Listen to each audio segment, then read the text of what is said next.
Dictation अभ्यास के लिए हमारे चैनल को सब्सक्राइब करें। चलिए शुरू करते हैं। प्रतिलेखन संख्या 46 मानक रेडी।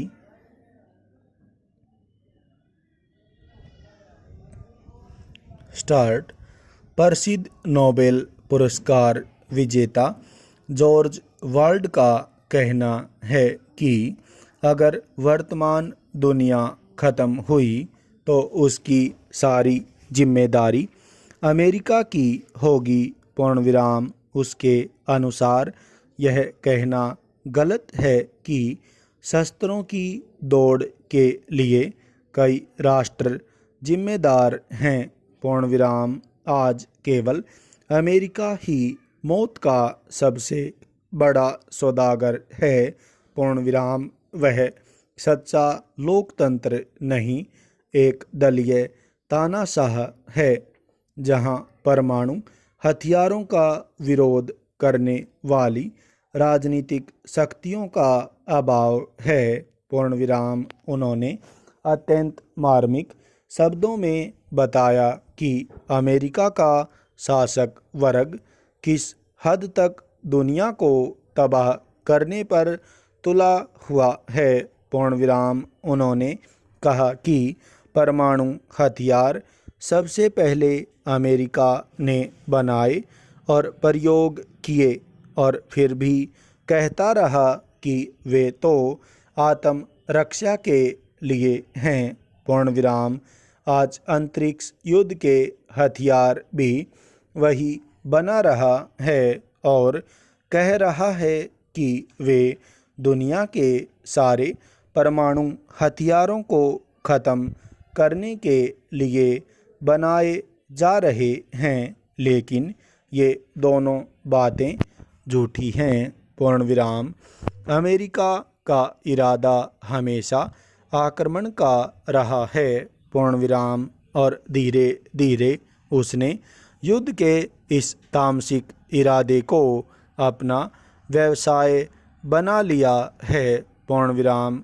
अमेरिका की समृद्धि का सबसे बड़ा रहस्य उसका युद्ध उद्योग है। पूर्णविराम। हथियारों के कारखानों को राष्ट्रपति रेगन ने खुली छूट दे रखी है। पूर्णविराम। यह आश्चर्य की बात है कि हथियार बनाने वाली कंपनियां सबसे अधिक मुनाफा कमा रही हैं और सबसे कम आयकर दे रही हैं। इससे स्पष्ट है कि अमेरिका को इन भयानक हथियार बनाने वाली कंपनियों का कितना ख्याल है। पूर्णविराम। दुख की बात है तो यह कि हम असहाय वैज्ञानिकों और प्रोफेसरों के अलावा इस देश में कोई ऐसा संगठित वर्ग नहीं है जो राज्य के इन सत्यानाशी इरादों के खिलाफ आवाज़ उठा सके। पूर्णविराम। अमेरिका में दो पार्टी व्यवस्था फेल हो चुकी है। पूर्णविराम। दोनों पार्टियां एक ही रथ के दो पहियों की तरह हैं। पूर्णविराम।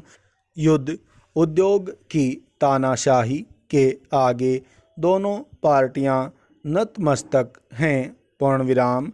अमेरिका की आम जनता इन राजनीतिक दलों की चाल को समझने में असमर्थ है। पूर्णविराम। लोकतंत्र युद्ध तंत्र में बदल गया है। पूर्णविराम। अखबारों में वे खबरें छपने नहीं दी जाती जो परमाणु परीक्षणों की पोल खोलती हैं। पूर्णविराम। उन्होंने अपने भाषण के अंत में अमन पसंद लोगों से अपील की कि वे संगठित होकर परमाणु हथियारों तथा परीक्षणों के विरुद्ध आवाज़ उठाएं। पूर्णविराम। उन्होंने निशस्त्रीकरण के लिए की गई दिल्ली घोषणा की तथा भारत द्वारा इस संबंध में किए गए प्रयत्नों की सराहना की।